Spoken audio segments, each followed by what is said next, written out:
Hi there, my name is David Batsoffen and I host a travel blog called Travel and Things. And at the moment I'm doing a series of video interviews with a variety of different people, both in and out of South Africa, in and out of the travel industry, and it's called In Conversation With. And today, this evening in South Africa, this morning in America, my guest is LaValda Conrad, who is an actress turned backup trails guide, would you believe? LaValda, thanks very much for joining me. Oh, thanks for having me, David. It's my pleasure. May I call you Lala? Yes, you may. Please do.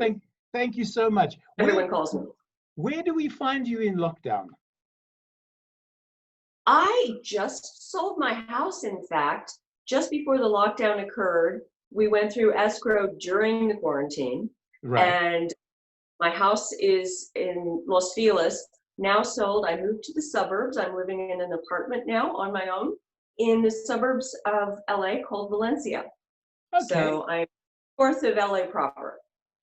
So before we get into the who, what, where, why, and how of Lala Conrad, take us for a quick trip around the room you're sitting in. I see giraffes, I see elephants, I see my favorite manic depressive and schizophrenic on the poster on the wall. I can't read your books at the back, but I should imagine that there's something, maybe some African stuff stuck away in there as well. Well, may I move? You may indeed, around? Of course. Oh, I will show you. I have all my reference books somewhere else. I have a huge book collection that is still in storage that I don't have out right now, which I'm kind of ashamed by. But I will have that with me soon. That's the only thing I'm missing in my new place are my books. Right. But I will show you my reference area. Please do.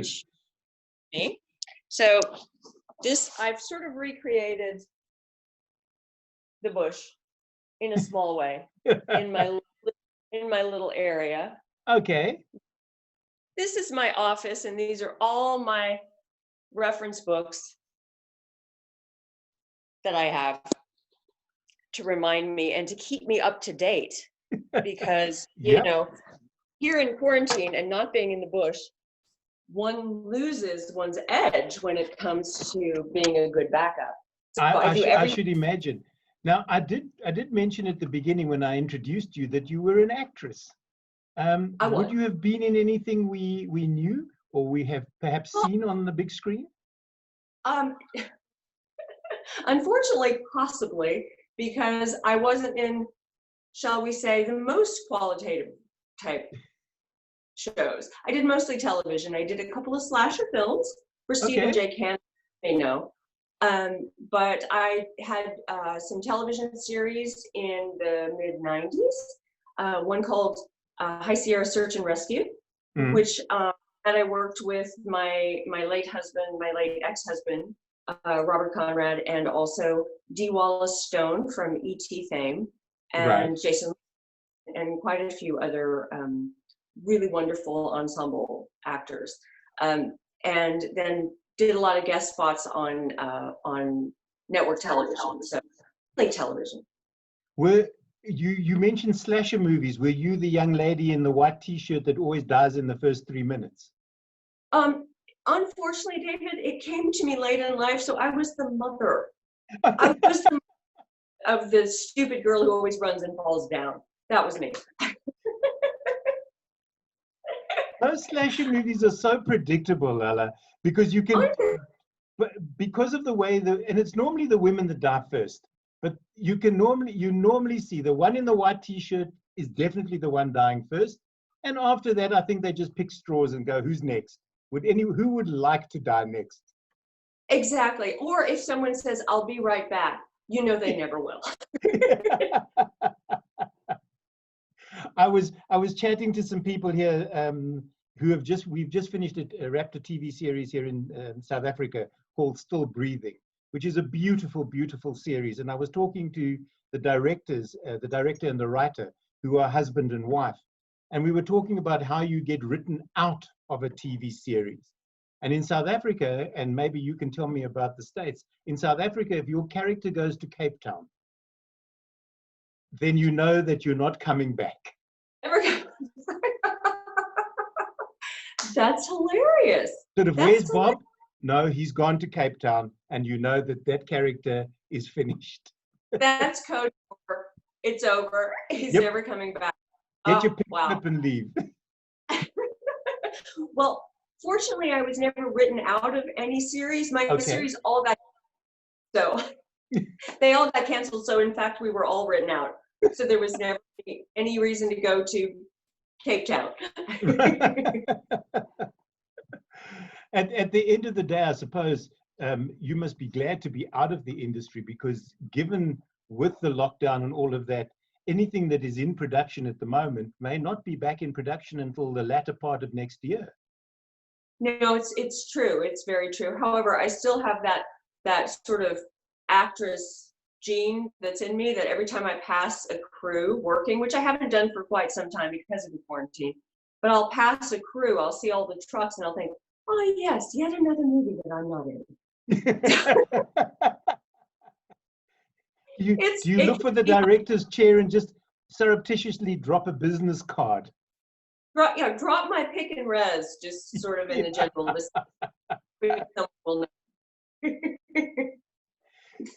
Lala, the thing nowadays with COVID-19, and I think you preempted it a little bit, because you changed your life dramatically in so many ways, both in your personal life and in your work career, to get where you are today. Now, I don't want to say warn my listeners or warn my viewers, but Lala and I spoke, it's almost a year ago that I first met you, I think.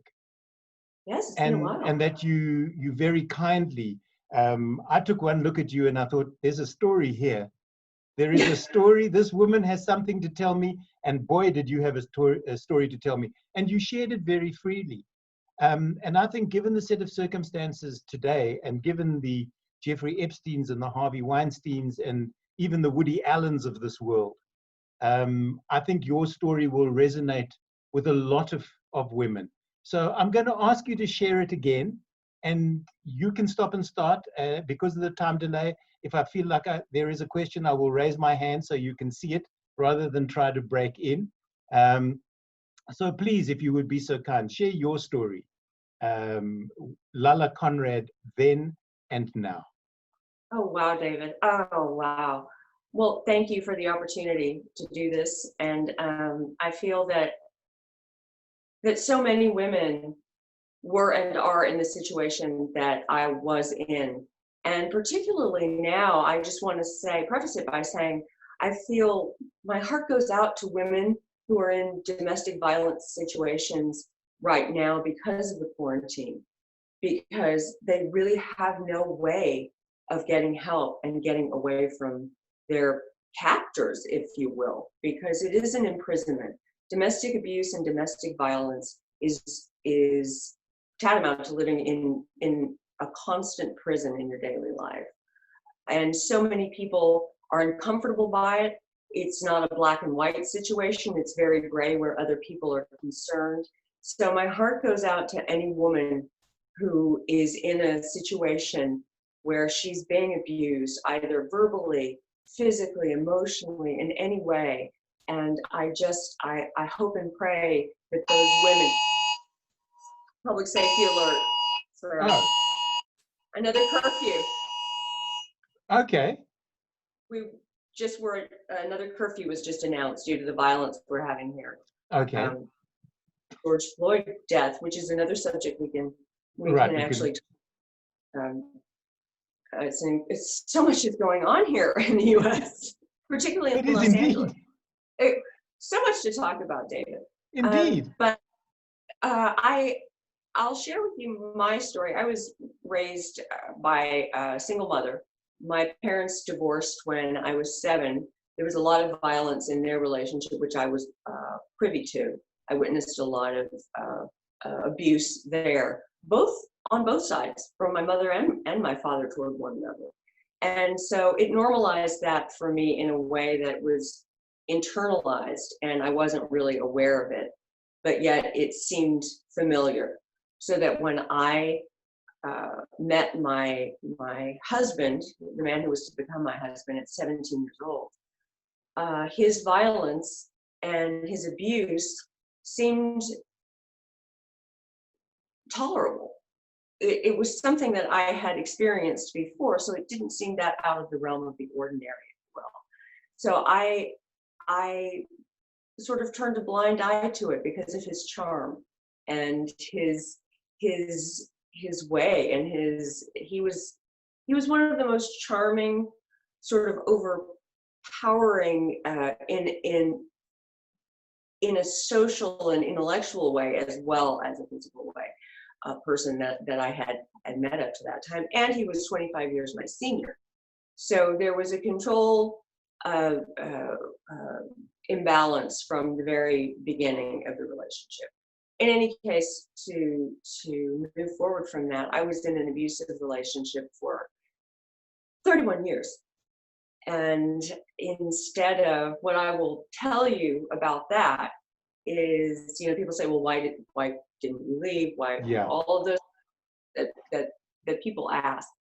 Well, none of that was really possible in the situation that I was in. I have 3 beautiful daughters who are grown now and fabulous human beings, and I'm so grateful and blessed to have them in my life. But I stayed in the relationship for reasons of fear and lack of an outlet. So I turned to a different type of escape, which turned out to be the wrong choice, but it was the only choice I could think of at the time, and I turned to alcohol and drugs, Right. and became an alcoholic and an addict. And in a sense, that is what saved me, if you can imagine. I went downhill so quickly.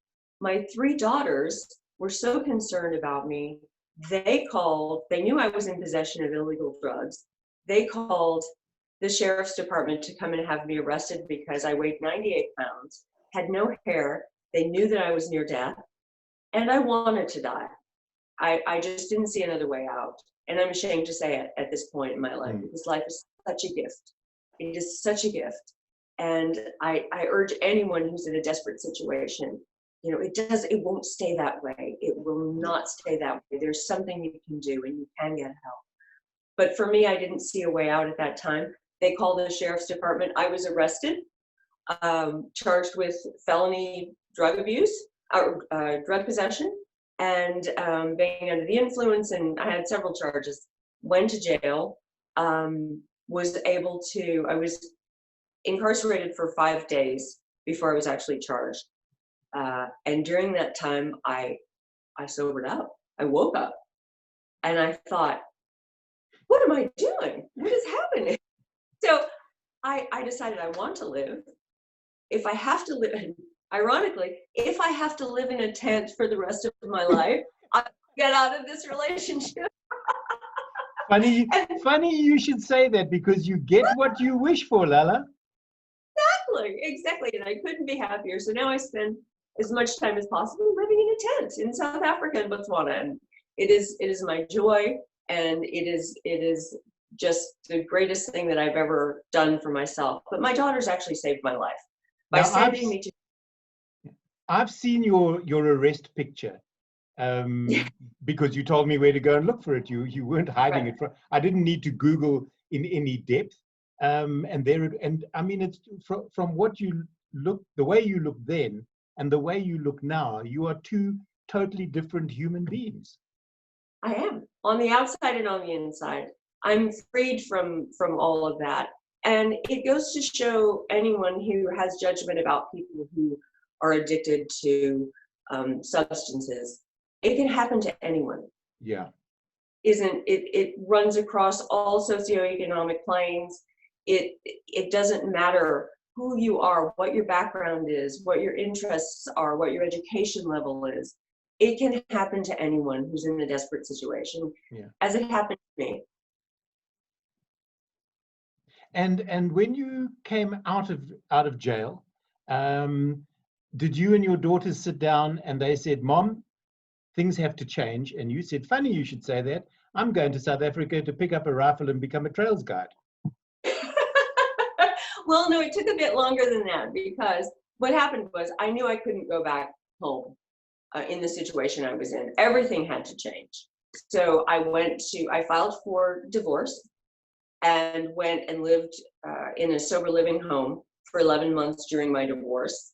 My daughters came to me at that point and said, Mom, now that you are sober, now that you are our mom again, why don't we invest in some property together and all live together and see what that feels like? Right. So 4 of us bought a home together and lived, 4 adult women living together. Now that's a reality show, or as you all said in its own. It's definitely, but we lived together for several years, and that is the home that I just sold. Everyone's moved out now and they're all on their own.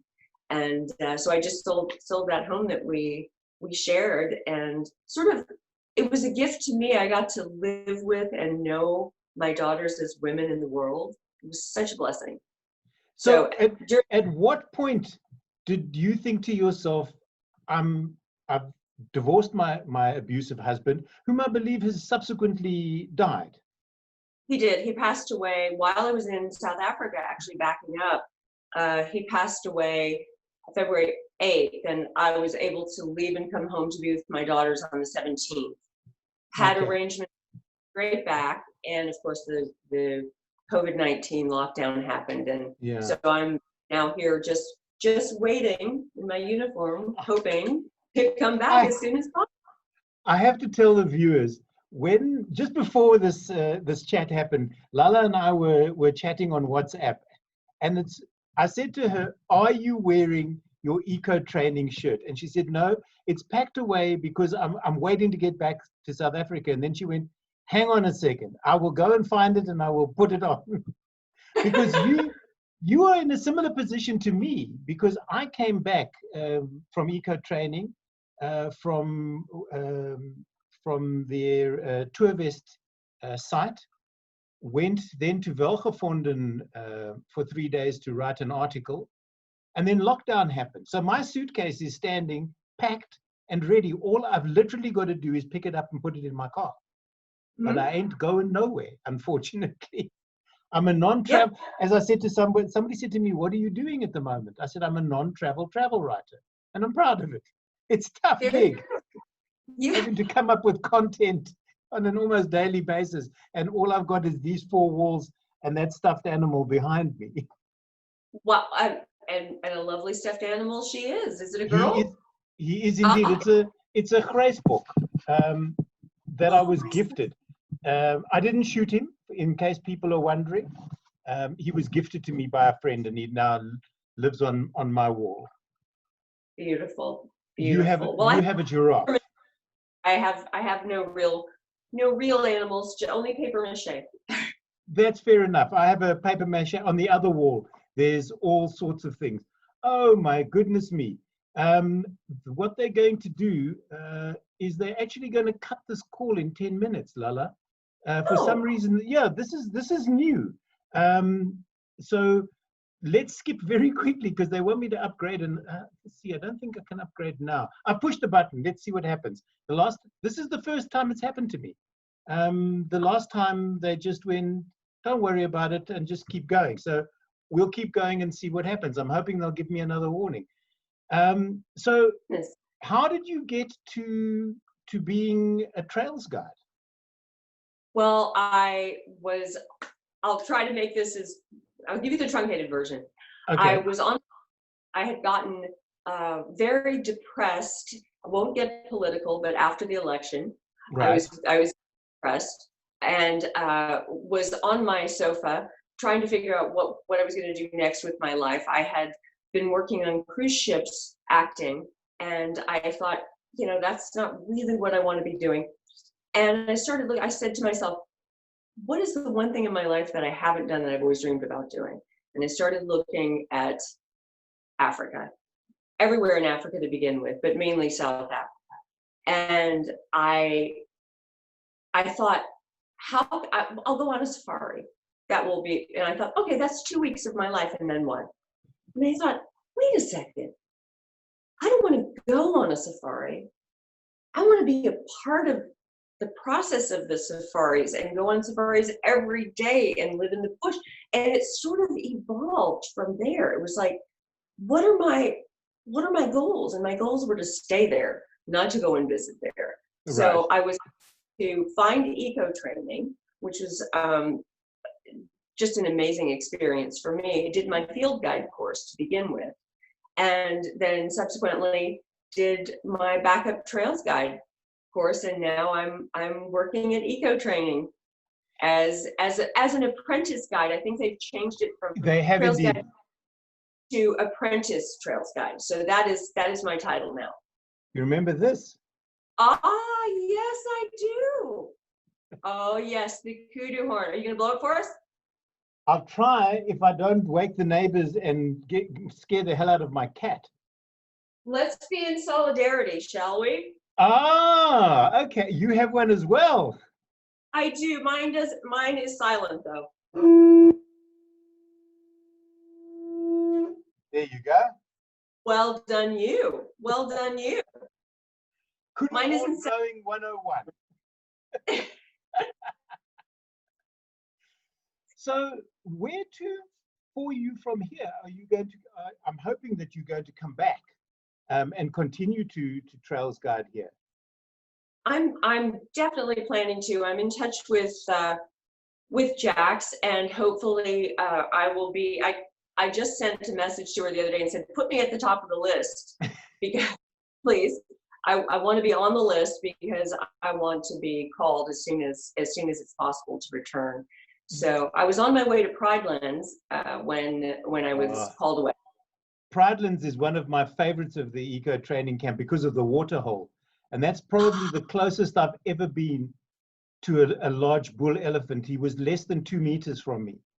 Oh, and we were just sitting there. I'll send you pictures, Lala, because I had the wrong lens on my camera. I had a 560 instead of my 50 to 500. And all I could photograph was his eye.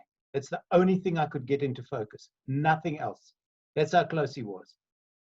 Oh. And the group and I just sat there. Rhodes Besaidenote was with us, and Steve Bailey. And they just said, Steve, just sit. He's not going to do anything. He's come to eat, and then he will walk off, which is exactly what he did. But Pridelands is awesome. It really and truly is. If you haven't been, you're in for an experience. Well, I was truly looking forward to going there, and so hopefully on my way back, I will be able to start there first. That's my hope. But what an amazing experience you had. It was. We had lions through that camp. We had Ellies through the camp. In a moment, we're going to have a cat on my desk. I want to see him. Well, I'm hoping he's going to jump up onto the other side, not walk across the keyboard, which is what he normally does. He may stick his face in here. The one woman that I dealt with at Eco Training, who's now no longer there, every time I spoke to Nat on Skype, Dusty would try and climb into the monitor. He loved the sound of her voice. Nobody else's, just hers. He responded every time I spoke to her. It was quite amazing. Wow. Well, now I want to see Dusty. Now I'm sort of desperate to see Dusty. I'll send you a picture. He's sitting on the other side of the computer, and if I pick him up, he's going to just change the parameters of the lighting and everything. Lala, what do your friends say? I mean, you're living the life, or you lived the life of an actress, somebody who is used to being in the limelight, and now the woman that they knew is now packing weaponry and wearing khaki and is able to talk about dung beetle droppings and the rise and fall of a hissing ant and how often it has to kill.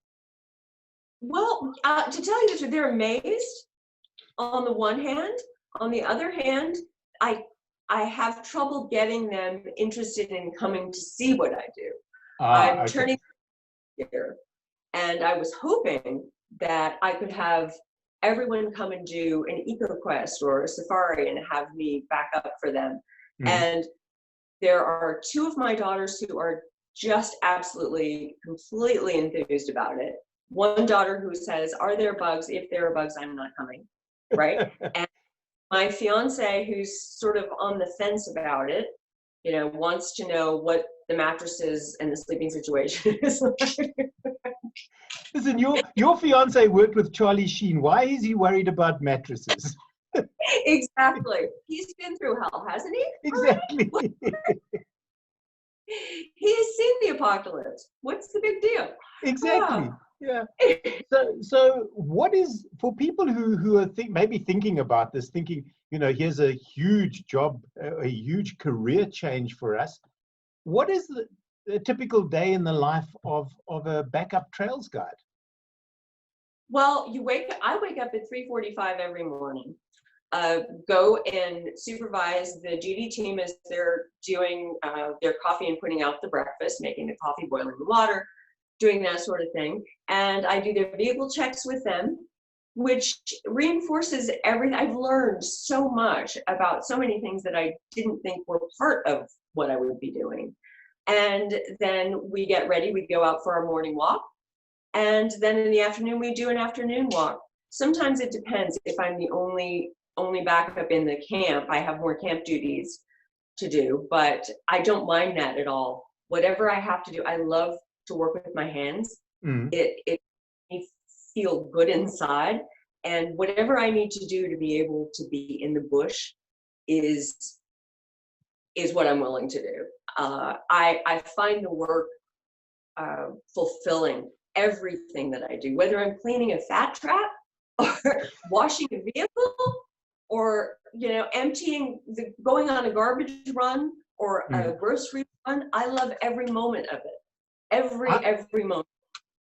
I think people have a misconception of what a field guide actually does, Lala, because they think, as you say, we go out for a walk in the morning, and they may be long in length, but they're actually short in distance. You could do a 3-hour walk and only do 2 or 3 kilometers. These are not 15 or 20 kilometer hikes that you're going on.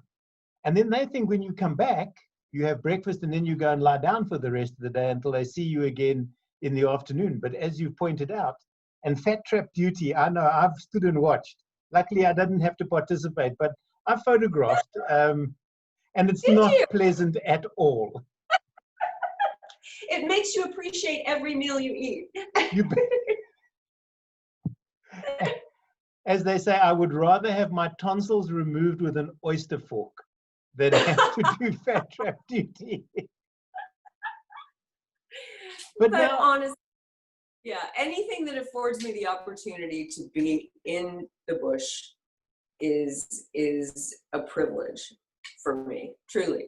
And what about rifle handling? I mean, you're a lady, although in the States that you've got the NRA and you've got the right to bear arms and all that sort of thing, but I didn't think that you would be a woman that would be found walking down, I don't know, the streets of Los Angeles carrying a 357 or a 458. Definitely not. But we're all complicated human beings. We all have different aspects to our personality. And again, I was raised in the South, and my